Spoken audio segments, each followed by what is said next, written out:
Первые декабрьские дни радуют горожан долгожданным снегом. В такую погоду редкие прохожие даже поздней ночью не спешат домой. Прогулки по скверам и переулкам теперь проходят под софитами светодиодных гирлянд. Грозный и его жители готовятся к встрече Нового года. Новый год я всегда жду с надеждой, что в старом году останутся все проблемы, заботы, что-то новое, интересное, прекрасное произойдет в Новом году.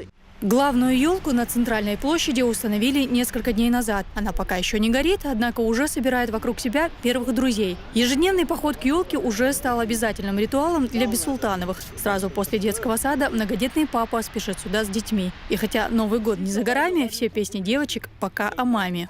Пусть всегда будет солнце, пусть всегда будет снег. Мама, пусть всегда буду я.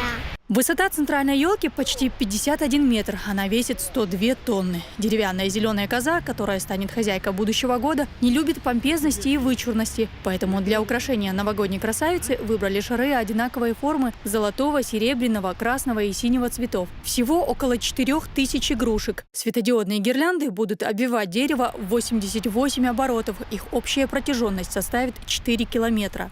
В прошлом году мы установили российские рекорды, были занесены в книгу рекордов Гиннесса. В этом году доказывать, что мы самые лучшие, что мы крутые, я думаю, так необходимости не было.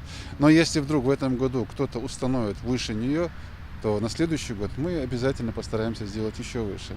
Многокилометровые праздничные растяжки и светящиеся во мраке деревья раскинулись по всей столице. Украшением фасадов зданий и сборкой елок заняты и различные ведомства. Светодиодные гирлянды во мраке ночи подсвечивают оконные проемы, а также озаряют ярким светом всю прилегающую территорию. Массовые новогодние праздники в столице начнутся уже в середине декабря. Пока организаторы не спешат раскрывать всех своих секретов, однако обещают погрузить жителей столицы в царство волшебства. Я не думаю, что нам придется скучать, потому что Новый год, он сам по себе вполне такой, праздник, который носит в себе какую-то такую загадочность, мы все чего-то ждем, какого-то чуда.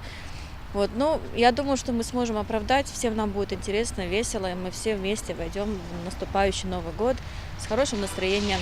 Горячий сезон начинается и у агентств по организации новогодних праздников. Перенестись в увлекательное путешествие в страну сказок можно будет, вызвав героев зимних праздников на дом. Дагмара Касаева, Стаймир Хаджиев и Жамлейл Хаджилиев. Новости.